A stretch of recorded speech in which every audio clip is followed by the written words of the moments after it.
आज हम 10वें अध्याय पे चर्चा करने जा रहे हैं और भगवान की बड़ी कृपा है कि आज तक सब काम उनकी कृपा से शांति से आगे बढ़ रहा है। और 10वें अध्याय में भगवान कृपा करके बिना अर्जुन के पूछे उसको वो ज्ञान बता रहे हैं जो दुर्लभ है।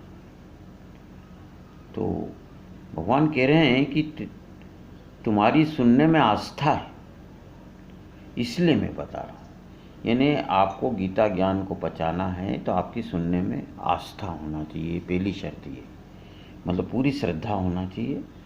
और भगवान कह रहे हैं कि जैसा मैं आकार में दिखाई दे रहा हूँ कृष्ण रूप में, वैसा मर्यादित नहीं हूँ, विश्वाकार हूँ, सब कुछ मैं ही हूँ।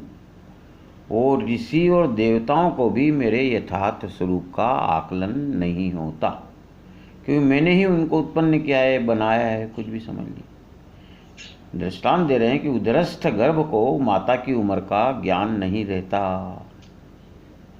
तो इसके लिए बोले कि सबको मैंने ही बनाया, सारे मतलब विभूतियाँ जो है, व्यास आदि सप्तऋषि, 4 मनु, लोक, लोकपाल, सबकी उत्पत्ति मेरे से ही हुई है। तो ब्रह्मा से चींटी तक सब में मैं व्याप्त हूँ और मैं, मेरी विभूतियाँ और उनसे व्याप्त संपूर्ण विश्व एक है। इस एक का अनुभव आना ही मेरी अभेद भक्ति है। ऐसे भक्त त्रिलोक में बड़े प्रेम से रहते हैं और परस्पर वे मेरे बारे में ही चर्चा करते हैं, मेरे भक्ति के गुणानुवाद में रहते हैं और देह अभिमान भूल जाते हैं, अभिमान रहित होकर विश्व को मेरा गुणगान सुनाते हैं। और उनके लिए मैं ही लक्ष्य हूँ, मैं ही मंजिल हूँ, सब कुछ मैं हूँ। तो वे स्वर्ग और मोक्ष का भी निरादर करते हैं और मेरे प्रेम सुख से वो कष्ट भी पाते हैं। ऐसा मतलब उनकी क्षमता जो है उनको, और वे लोग निर्भिमानी होकर सारे जगत को मेरे बारे में बताते हैं। ऐसे भक्त दुर्लभ हैं, मेरे घर में भी ऐसे भक्तों की कमी है। स्वर्ग मोक्ष इनकी इच्छा करने वालों को मैं वो दे देता हूँ, पर सच्चा सुख जो है, आनंद है, मेरा स्वरूप है, वो प्रेमी भक्तों को देता हूँ। उनको क्या देते हैं? उनको ज्ञान का प्रकाश देकर उनकी सेवा करता हूँ, भगवान कहते हैं। तो अर्जुन को ये बात सुनकर आत्मज्ञान रूपी नया जन्म प्राप्त हुआ। उनको लगा अर्जुन को कि मेरा जन्म सफल हुआ। यानी ये जीवन की सफलता का रहस्य, गीता के हर अर्थ का निहितार्थ समझना चाहिए कि जब आप ईश्वर तत्व को जानने लग गए या ईश्वर आप पर प्रसन्न है तो आपका जीवन प्रसन्न है। संसार के साधन मिल जाए, आपके परिवार अच्छा हो, खूब धन हो, मान हो, ये मतलब ईश्वर की प्रसन्नता की कसौटी नहीं है। जन्म सफल होने की ये योग्यता नहीं है। कृष्ण परब्रह्म है और उनके चरणों के समीप खड़ा रहने की भी मेरी योग्यता नहीं है। यह वास्तविक स्थिति अर्जुन को ज्ञान हो गया तो अब वो झुक गया। यानी भगवान को पाना हो तो सबसे पहले अहंकार को छोड़कर केवल प्रणाम करना, सारे जगत को, इस स्वरूप को, भगवान के सकल लोक में सबको वंदे। और भगवान की कृपा हो, उनकी दृष्टि मिले, दिव्य दृष्टि, तो जब खुदा नज़र दे तो सारी मतलब सारा जगत उन्हीं का है, ये भगवान की दृष्टि होती है। तो और उन्होंने फिर अर्जुन को ज्ञान हो गया तो बोले कि ऋषि लोग वेदों में और शास्त्रों में आपकी स्तुति है। वेद व्यास जी स्वयं हमारे यहाँ आते थे, आपके बारे में बताते थे और आज आप अपने श्रीमुख से वही बात कह रहे हैं। समय नहीं आता जब तक वो ज्ञान या कोई भी चीज़ वो समय आने पर ही फलती है। अब अर्जुन को वो ज्ञान फलित होने का समय आया तो अर्जुन को भगवान की बातों में श्रद्धा हो गई। और ये ज्ञान जो है, कोई भी दुर्लभ चीज़ बुद्धि सामर्थ्य से जीव को नहीं होती। इसमें तो भगवान की कृपा ही मूल कारण है, अविनाशी कारण है, आदि कारण है और सब कुछ वही कारण है। अर्जुन ने भगवान से कहा कि आप कृपा करके कुछ विभूतियाँ बताइए अपनी विशेष विशिष्ट, जिनको देखकर मुझे आपकी याद आए। यानी भगवान की स्मृति हमेशा बनी रहे, ये अर्जुन की स्थिति है। हर बात में हमको सीखना है, मतलब हमको 24 घंटे भगवान की स्मृति बनी रहे, ऐसा प्रयास करना चाहिए। तो आप सर्वत्र हैं, अर्जुन को ज्ञान हो गया, पर चिंतन करने के लिए कुछ परिमित सीमित विभूतियों की आवश्यकता है। 7वें और 9वें अध्याय में ही भगवान ने अपनी कुछ विभूतियों का वर्णन करा है, और भगवान के बातें सुनकर अर्जुन की जिज्ञासा बढ़ती जा रही। बोले और सुनना चाहता हूँ। आपका जो श्रवण है, आपका कथन है, गीता के लिए है ये बात कि जन्म मरण नाशक अमृत है। आपके शब्द नाद ब्रह्म की साक्षात मूर्ति है। भगवान प्रसन्न हुए। वे बोले मेरी विभूतियाँ अनंत अगणित हैं। आत्मा से प्रारंभ किया, आत्मा ही सब कुछ है, उनका जो निराकार तत्व है, और जड़ चेतन सब में आत्मा के रूप में भगवान का अंश है। प्रमुख 75 विभूतियाँ भगवान ने कथन की। तो ज्ञानेश्वर जी महाराज कह रहे हैं कि जैसे पेड़ की जड़ आपके हाथ में आ जाए तो पूरा पेड़, मतलब शाखाएं, फूल, पत्ते सब आपके हाथ में हो जाते हैं। आप बीज बोते हैं तो पूरा फल, मतलब पेड़ जो है आपके आंगन में आ जाता है। तो बोले कि सारी जितनी भी विभूतियाँ, अनंत विभूतियाँ, सबका बीज में हूँ, मूल बीज, जड़ में हूँ, भगवान कहना चाहता है। उन्हीं का विस्तार ये विश्व है। और बुद्धि में भेद दृष्टि जब तक होगी आपको ये अनुभूति नहीं हो सकती। मतलब इसकी सबसे बड़ी जो गीता की महिमा है कि सब कुछ परमात्मा है, सब कुछ एक आत्मा तत्व है, ये अनुभूति होना ही जीवन की परम सार्थकता है। अनुभूति होना चाहिए। तो भगवान वही बता रहे हैं कि सब कुछ मैं ही हूँ। आत्मा के रूप में पहली विभूति जो भगवान बता रहे, सब में जड़ चेतन में मैं ही हूँ। यही मतलब एकमेव ज्ञान है जिसको पाने का या जिसको आत्मसात करने का हमको प्रयास करना चाहिए। अपनी ओर से भगवान पहले श्लोक में बोलते हैं, हे महाभाव अर्जुन, तुम फिर से मेरा श्रेष्ठ वचन सुनो। यानी इसका अर्थ हुआ कि गीता बार बार सुनो। एक बार सुनने से ये नहीं समझना चाहिए कोई ये कोर्स की किताब थोड़ी कि एक बार सुन ली और आपका काम हो गया, एक बार परीक्षा दे ली। बार बार सुनो। मुझ पर प्रेम तुम करते हो, इसलिए तुम्हारे हित की इच्छा से मैं कहूँगा। यानी गीता की जो वाणी है आपके हित के लिए, आपके कल्याण के लिए। इस जन्म में भी कल्याण होगा, अगला जन्म में भी सुधार होगा। ये गीता का मतलब है। तो पहले जैसे कोई घड़ा खरीदते हैं तो थोड़ा सा पानी डाल के देखते हैं कि घड़ा छू तो नहीं रहा है मिट्टी का, फिर और पानी डालते हैं। तो अभी तक भगवान ने परीक्षा लेकर अर्जुन की पात्रता देख ली थी कि अर्जुन अब कहने लायक है, सुनने लायक है।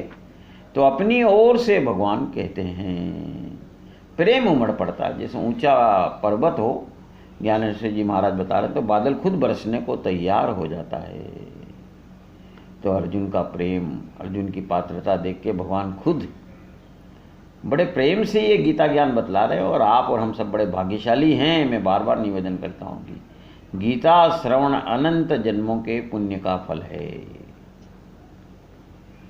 तो ये भगवान जो है प्रेम से अर्जुन को अपने श्रेष्ठ वचन बतला रहे हैं। और आज तो ज्ञानेश्वर जी महाराज कहे कि अक्षर रूप वस्त्र पहनकर भगवान स्वयं परब्रह्म, ये जो शब्द जो बोल रहे हूँ, तुम्हें आलिंगन करने आ रहा है। मेरे वास्तविक और व्यापक रूप को जानो। जहाँ भी दृष्टि तुम्हारी जाती है वो विश्व में ही हूँ। और देवताओं और महर्षियों को भी मेरी उत्पत्ति का ज्ञान नहीं है, क्योंकि देव और महर्षि इन सबका आदि कारण मैं हूँ। यानी आपको गीता ज्ञान से जो मिलेगा ना, वो किसी और ज्ञान से मिलना नहीं है। क्योंकि कितना ही बड़े देवता हो, महर्षि हो, सबको भगवान ने ही जन्म दिया है। उनकी उत्पत्ति भगवान के कारण है। तो उनका पूरा रहस्य भगवान का भगवान ही जानते हैं। मतलब स्पष्ट कर रहे हैं कि मेरा स्वरूप का प्रतिपादन करने में वेदों ने भी मौन धारण कराया। मन या वायु की गति भी वहाँ तक नहीं है। इसलिए निस्तेज सूर्य और चंद्रमा का प्रकाश भी भगवान के ज्ञान के प्रकाश के सामने है। जैसे एक मछली अपार समुद्र को नाप नहीं सकती, मच्छर लांग कर गगन मंडल का विस्तार का पार नहीं जा सकता, तो उसी प्रकार कोई भी बड़े से बड़े महर्षि हो, आचार्य हो, भगवान कह रहे हैं कि मेरा ज्ञान का, मेरे स्वरूप का वास्तविक तत्व उनको मालूम नहीं रहता है। ये मतलब असंभव है कि भगवान ने जो संसार को बनाया उसका रहस्य क्या है, आत्म तत्व क्या है, ये गीता में स्पष्ट किया गया है। तो सब मेरे बारे में अनभिज्ञ है, क्योंकि उनका भी मूल कारण संपूर्णतः भगवान ही हैं। जो मुझको जन्म रहित अनादि और लोक महेश्वर जानता है वह मनुष्यों में ज्ञानी है, वह सब पापों से मुक्त होता है। देखो, मैंने बार बार निवेदन किया, गीता में जानने का मतलब वो ज्ञान आत्मसात हो गया। यानी अब आपको ये ज्ञान आत्मसात हो गया कि परमात्मा सगुण साकार जन्म लेने पर भी जन्म रहित हैं, निराकार तत्व हैं, अनादि है और सब लोकों के महेश्वर हैं। फिर उसका जो व्यवहार होगा वो ज्ञानी का व्यवहार होगा, और ज्ञानी का जो व्यवहार की सब कुछ अभेद दृष्टि है, तो जो भी करेगा उस अखंड परमात्मा की सेवा करेगा और वो भी पापों से मुक्त हो जाएगा। ये भगवान कहना चाहते हैं कि सारे रसों में जैसे अमृत श्रेष्ठ है, उसी प्रकार आत्मा के रूप में सब में मेरा ही अंश है। ये भगवान बार बार आपको कह रहे हैं कि सब कुछ मैं हूँ, मैं जन्म रहित हूँ, अनादि हूँ, लोक महेश्वर, इसकी अनुभूति करो। और सारे भाव, बुद्धि, ज्ञान, क्षमा, सत्य, दम, शम, ये सारे जो हैं, सारे भूतमात्र के विविध भाव भगवान से ही उत्पन्न हुए हैं। और सारे कश्यप आदि 7 महर्षि, 4 स्वयंभू आदि मनु, ये सब भाव मेरे ही मन से उत्पन्न हुए। यानी सारी सृष्टि जो भी आपकी पहुँच है या जानते हैं आप, जानकारी है, वो सब भगवान से ही उत्पन्न हुई है। तो सिद्ध होता है ये बात कि सारी दुनिया उनका ही विस्तार है, सारे लोग उनका ही विस्तार है। जैसे पूरा पेड़ है वो एक छोटे से बीज का विस्तार है। सबका मूल तत्व परमात्मा है। जो पुरुष इस मेरी परम ऐश्वर्य रूपी विभूति को और योग शक्ति को तत्व से जानता है, मैंने बार बार निवेदन का, जानने का मतलब अनुभूति में आना है। वह पुरुष मेरे अखंड महायोग यानी अभेद योग से मेरे में ऐक्य भाव से स्थित होता है, इसमें कोई संशय नहीं है। देखो, भगवान के ज्ञान को जो भी आप आत्मसात करोगे, पूरी श्रद्धा होने पर ही आत्मसात होगा। संशय जहाँ होगा वहाँ नहीं होगा। ये तो भगवान के बारे में जानना हो तो श्रेष्ठ, कनिष्ठ, अच्छे बुरे आदि भेदभाव की कल्पनाओं के स्वप्न जो है वो छोड़ देना चाहिए। सब मैं और मेरी विभूतियों से व्याप्त सब प्राणी इसको एक के ज्ञान से जो एक मानता है, तब वह इस भ्रम संशय रहित एक के ज्ञान से मन की कामना आदि वृत्ति सहित इस महायोग से अभेद योग से वह मुझसे एक रूप हुआ, ऐसा जानो। ये त्रिकालिक शुद्ध सत्य है, इसमें कोई संशय की बात नहीं है। फिर जो अभेद दृष्टि से मेरा भजन करता है, यानी जो भी करता है, सेवा करता है इस साकार भगवान के सकल विश्व की, वो उनका भजन हो जाता है। संपूर्ण जगत की उत्पत्ति का कारण मैं हूँ, मेरे ही सबकी स्थिति और गति भी है, मतलब यानी खाली उत्पन्न ही नहीं करते। इसी बात को जानकर ज्ञानी पुरुष श्रद्धा और प्रेम से मेरा भजन करते हैं। तो जो ये विश्व स्वरूप को जानते हैं, तो फिर वो निश्चित ही नित्य मेरा भजन करते हैं।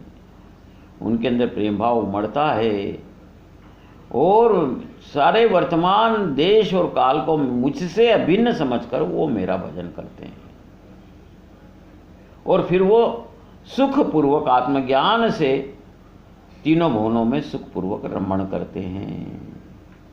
जो जो प्राणी दिखाई पड़े उसी को भगवान मानना, यही मेरा सच्चा भक्ति योग है।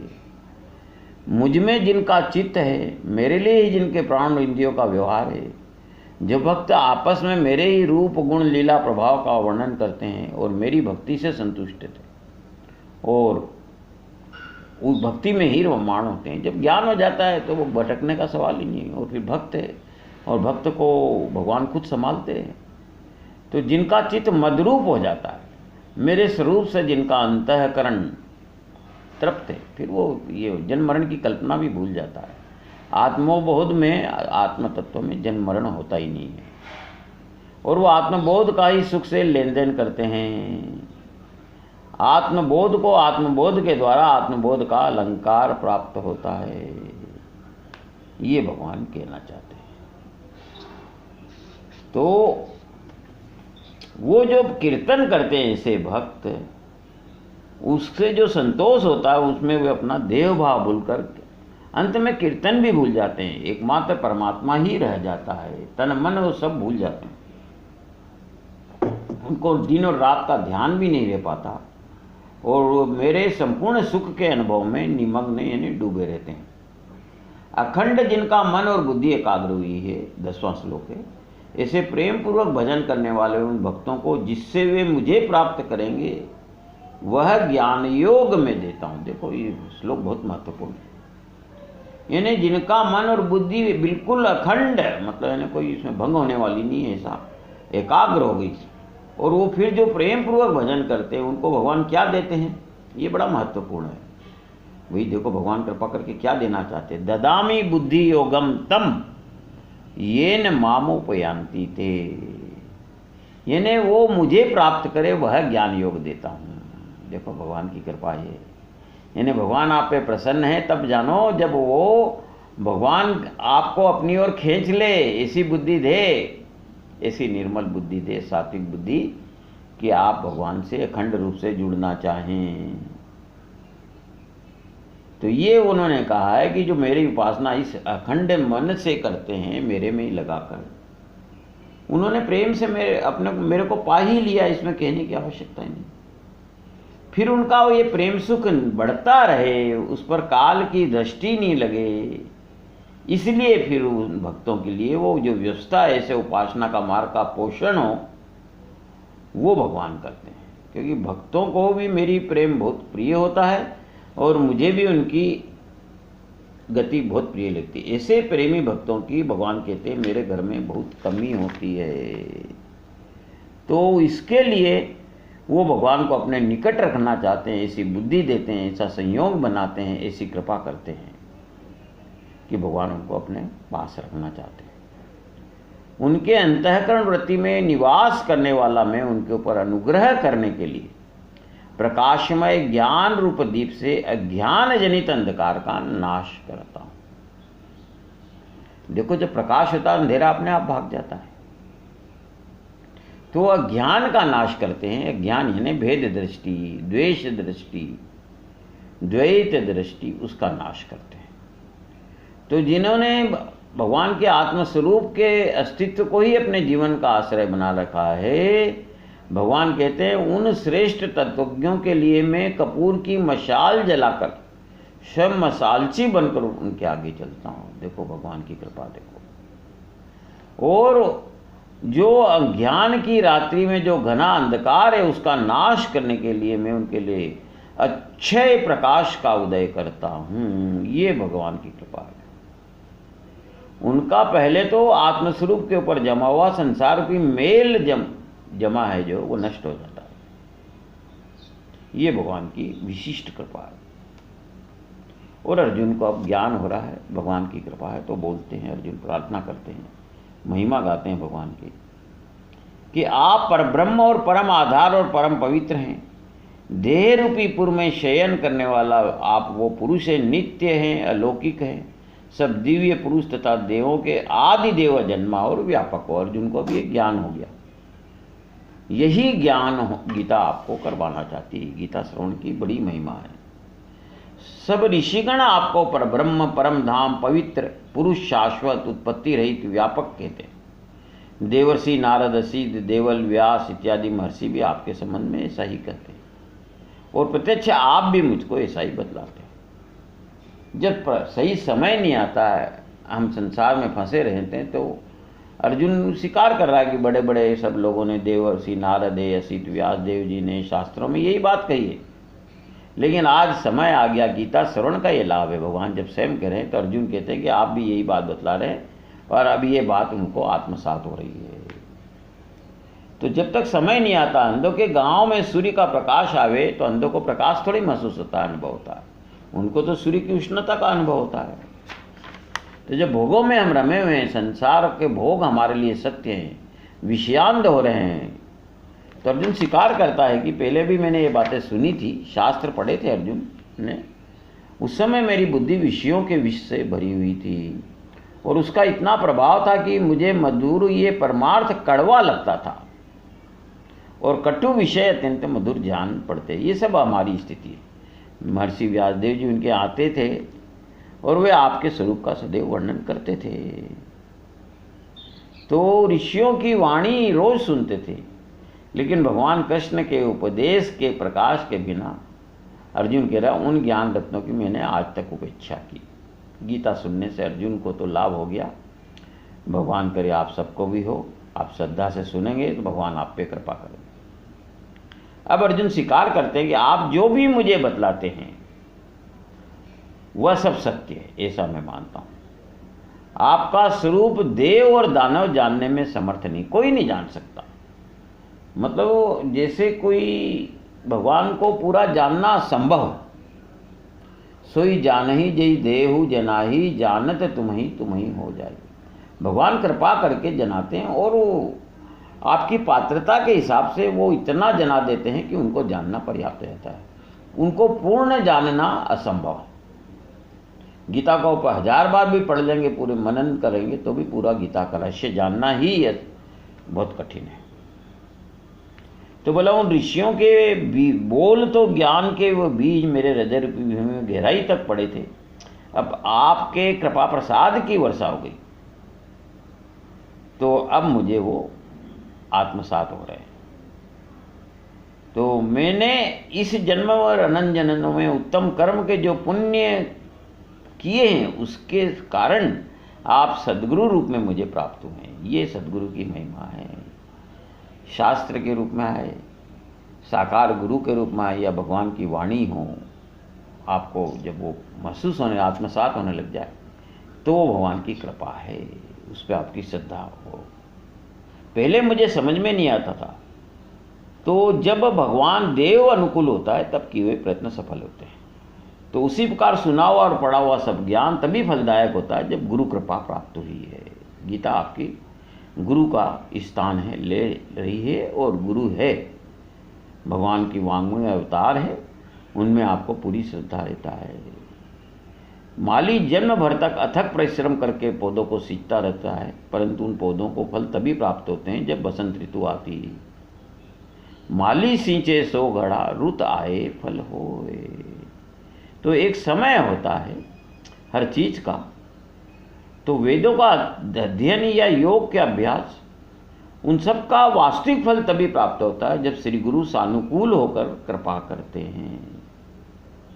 देखो, देवता हो चाहे दैत्य, किसी की भी बुद्धि आपके स्वरूप को जानने के लिए समर्थ नहीं है। अर्जुन को यह अनुभव हो गया। आपका बोध वचन आपके जो गीता में है प्राप्ति के लिए करने पर ही तब मतलब आपका ज्ञान प्राप्त करना आपकी कृपा के बिना संभव नहीं है, केवल बुद्धि के भरोसे नहीं हो सकता है। तो भगवान की कृपा महत्वपूर्ण है। प्रार्थना करते हैं अर्जुन, हे भूतोत्पादक, हे भूतेश्वर, देव देव जगन्नाथ पुरुषोत्तम, आप स्वयं ही सबका स्वरूप जानते हैं और अपना स्वरूप जानते हैं। आप ही अपने को जानते, कोई दूसरा जान ही नहीं सकता। अपने आप फूट रहा अर्जुन से, जैसे जैसे किसी की महिमा का ज्ञान होता है। अर्जुन के शब्द देखो आप, भूतेश्वर, देव देव जगन्नाथ पुरुषोत्तम। जैसे आकाश के विस्तार का ठीक ठीक ज्ञान आकाश को ही होता है, या पृथ्वी कितनी घनत्व है पृथ्वी ही जानती है। तो आपकी अपार शक्ति का आकलन केवल आप ही कर सकते हैं। तो ये भगवान के बारे में उनके विचार है, उनका मंतव्य है। तो आपका ज्ञान प्राप्त अपने भरोसे करना असंभव है। वो अर्जुन को ज्ञान हो गया, आपका महत्व देखते हैं तो आपके सामने हम कुछ भी नहीं है। तो फिर मैं आत्मबोध के विषय में आपसे प्रार्थना करने में यदि संकोच करूंगा तो मैं वंचित रह जाऊंगा। ये अर्जुन का मंतव्य है, अर्जुन की भावना है। तो अर्जुन चाहता है कि भगवान अपनी कुछ विभूतियां दिखाए, बताएं, उनको देखकर सुनकर मेरा मन 24 घंटे अखंड भगवान में लगे। ये अर्जुन की इच्छा। तो 16वें श्लोक में अर्जुन कहते हैं कि जिन विभूतियों के द्वारा आप संपूर्ण त्रिलोक में व्याप्त होकर स्थित हो, वे अपनी दिव्य विभूतियाँ मुझे पूर्णतः बतलाइए।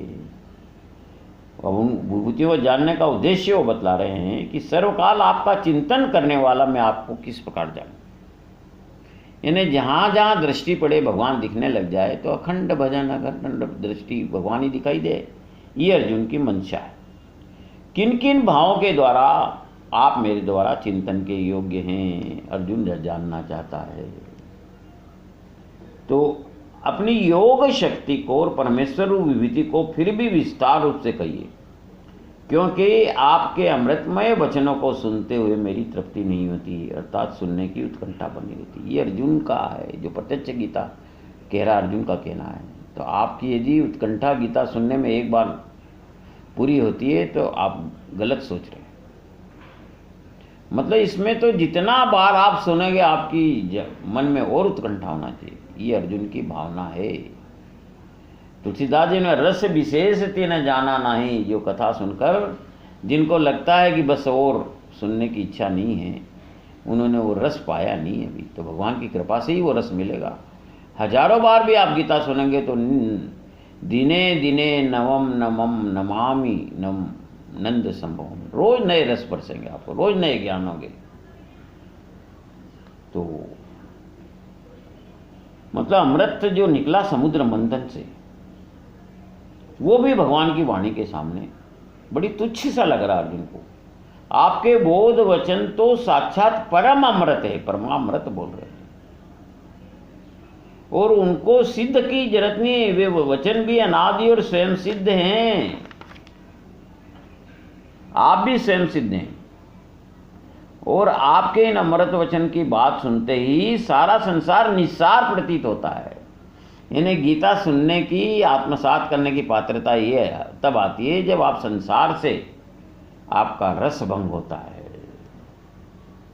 और सुनने वाले की ऐसी दृढ़ नित्यता अपने आप प्राप्त होती है जिसका कभी नाश नहीं होता, अखंड। जन्म मृत्यु की बात समूल नष्ट हो, भीतर सब जगह आत्मानुभव के महासुख की वृद्धि होती है। ये गीता श्रवण का फल है, फलश्रुति है। देखो, सूर्योदय नित्य होता है, क्या किसी को बासी लगता है क्या? अग्नि को ये अशुद्ध कहता है क्या? कितनी बारी देख लो आप, कोई गंगा जल को बासी कहता है क्या?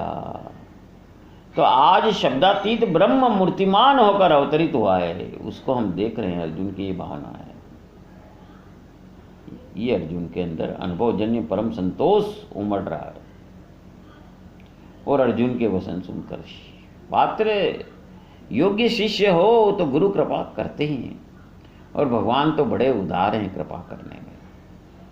उनके वचन आज भी आपके सामने हैं, आप उनका लाभ नहीं ले रहे हैं, या आप ये जल्दी आगा रहे हैं, तो ये आप में कमी है। इनको हजारों बार भी अभी सुनने का मौका मिले तो कभी भी आप ये ऐसा मानना कि तृप्त हो गए।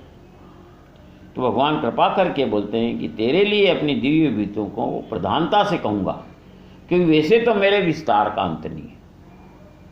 जिसका विस्तार का अंत हो जाए वो परमात्मा निराकार तत्व कैसे हो सकता है? इसलिए पहले ही भगवान ने कहा कि मेरा विस्तार का तो अंत है ही नहीं, फिर भी मैं कुछ प्रमुख बातें कहूँगा कि मेरी विभूतियाँ अनगिनत हैं, और वह मेरी ही हैं। मेरी बुद्धि को भी उन सब की गिनती अशक्य है। और बड़ा सुंदर दृष्टांत दे रहे हैं कि भगवान भी नहीं जानते ब्रह्म का मतलब, जो जिसका सदैव विस्तार हो रहा है। और ये बात जानने की आवश्यकता नहीं, पर बड़ा सुंदर दृष्टांत दे रहे हैं कि जैसे कि आपका अंग पर कितने रोम हैं आप जान सकते हैं क्या? जानते हैं क्या? बताइए, आपके ही तो अंगे। तो ऐसी मेरी असंख्य विभूतियों की गिनती असंभव है। बड़ा सुंदर दृष्टांत दे रहे हैं। मैं कितना बड़ा और व्यापक हूँ, मुझे खुद को भी इसकी कल्पना नहीं है। कितनी बड़ी बात कह रहे हैं भगवान। तो बीज हाथ में आ जाए तो वृक्ष आपके हाथ में आ जाता है। तो इतना व्यापक और असीम है भगवान, फिर भी वो जो विभूतियाँ रोज आप देखते हैं उनको देखकर आपका मन उनमें चला जाए, उनकी याद आ जाए। इसलिए कृपा करके वो कुछ विभूतियाँ आपको बता रहे। पहली विभूति देखो जो भगवान ने कृपा करके बताई, मैं सब भूतों के हृदय में स्थित सबका आत्मा हूँ, और संपूर्ण भूतों का आदि मध्य और अंत भी मैं ही हूँ। ये भगवान पहली विभूति बता रहे हैं। यानी एक आत्मा तत्व है जिसके कारण ये भूत चलता फिरता व्यवहार करता हुआ दिखाई देता। वो आत्मा तत्व चले जाता है तो हम शरीर को निर्जीव बोल देते हैं कि आत्मा गया, देह मर गया। तो वो जो मुख्य तत्व, प्रधान तत्व है, वो मैं हूँ, भगवान बोल रहे हैं। देखो आप, तो जो भी चलता फिरता जीव दिख रहा उसमें आपको भगवान दिखना चाहिए, अपने में भी और दूसरों में भी, परिवार में भी। और सभी भूतों का आदि अंत और मध्य में हूं, यानी सब कुछ वही है। बार बार भगवान यह वेद दृष्टि आपको देना चाहते हैं, ये दिव्य दृष्टि है। तो आत्मा रूप में मैं सब में निवास करता हूं, उनके आदि मध्य और अंत में मैं ही संपूर्णतः व्याप्त हूं। जैसे बादलों के नीचे ऊपर भीतर बाहर सर्वत्र मात्र आकाश ही रहता है, ये बादल आकाश में ही उत्पन्न होते हैं और उनका अस्तित्व भी आकाश में ही रहता है और अंत में विलीन भी वही होते हैं। तो अर्जुन, सब भूतों की उत्पत्ति, स्थिति और लय, उन सब का आश्रय मैं ही हूँ। भगवान बता रहे हैं कि अदिति के 12 पुत्रों में विष्णु हूँ, प्रकाशमान पदार्थों में किरणों वाला सूर्य हूँ, वायु देवताओं में मरीचि नाम का वायु हूँ, नक्षत्रों में नक्षत्रों का अधिपति चंद्रमा हूँ, वेदों में सामवेद हूँ जिसमें भगवान की स्तुति, देवताओं में उनका राजा इंद्र हूँ, और इंद्रियों में मन हूँ। मन सबसे ऊपर है इंद्रियों के, मन मतलब सारी इंद्रियों का राजा है। भूत प्राणियों में चेतना यानी ज्ञान शक्ति में हूँ। एकादश रुद्रों में मैं शंकर हूँ, यक्ष और राक्षसों में धन का स्वामी कुबेर हूँ, 8 वसुओं में मैं अग्नि हूँ, और शिखर वाले पर्वतों में सुमेरु पर्वत हूँ। सुमेरु पर्वत कहते हैं, कल्पना है सबसे ऊंचा पर्वत है स्वर्ग में, और शायद सोने का बना हुआ। पुरोहितों में मुख्य यानी देवताओं के पुरोहित बृहस्पति है, देवताओं के भी जो मुख्य पुरोहित है वो बृहस्पति भगवान है। सेनापतियों में उनका जो सेनापति है स्वामी कार्तिकेय मैं हूँ। जलाशयों में समुद्र है, देख लीजिए समुद्र से बड़ा कौन जलाशय है। महर्षियों में भृगुवाणी में एक अक्षर ओंकार हूँ, और सब प्रकार के यज्ञों में जप यज्ञ और स्थिर रहने वालों में हिमालय पहाड़। यहाँ भगवान ने जप यज्ञ की बड़ी महिमा बताई है। नाम जप में कोई सामग्री की, कोई देश काल की आवश्यकता नहीं है, क्योंकि नाम के जप का यज्ञ अत्यंत श्रेष्ठ है, और इसके लिए स्नान आदि नित्य कर्मों की अपेक्षा नहीं रहती। धर्म और अधर्म दोनों ही नाम घोष से पावन होते हैं, तो नाम ही पर ब्रह्म है, ये भगवान कहना चाहते हैं। सब वृक्षों में पीपल का वृक्ष हूँ। देखो हमारे ऋषियों मुनियों को ज्ञान था, और सब वृक्ष रात में ऑक्सीजन लेते हैं और नाइट्रोजन छोड़ते हैं, और दिन में नाइट्रोजन लेकर ऑक्सीजन, लेकिन पीपल का वृक्ष 24 घंटे नाइट्रोजन लेकर ऑक्सीजन छोड़ता है। आप हमारे देवर्षि मतलब ऋषियों मुनियों को देखो, उनका ज्ञान हजारों साल पहले उनको इस बात का ज्ञान था। गंधर्वों में चित्ररथ हूँ, सिद्धों में कपिल मुनि हूँ, और आगे भगवान बता रहे हैं कि समस्त आयुधों में वज्र, इंद्र के पास वज्र नाम का एक आयुध है, वो सर्वश्रेष्ठ माना गया है। धेनुओं में कामधेनु हूँ, और प्रजोत्पत्ति का कारण में जो कामदेव में हूँ, सर्पकुल में वासिकु हूँ, नागों में अनंत हूँ, जलचरों में अधिपति वरुण देवता हूँ, पितरियों में अरव्यमा नाम का पर पितर हूँ, और शासन करने वालों में यमराज हूँ। यमराज की बड़ी महिमा है साहब, सारे जगत के शुभ अशुभ कर्मों का लेखा रखते हैं, और सबके अंतःकरण को जानते हैं। कर्म के पीछे आपका उद्देश्य क्या है वो मुख्य है, मन में आपके भावना क्या है तो वो भी वो जानते हैं, और उन्हें कर्मानुसार भोग कराने वालों नियंता वो यम में ही हूँ, ऐसा वो भगवान कहते हैं। फिर कल और हम चर्चा करेंगे।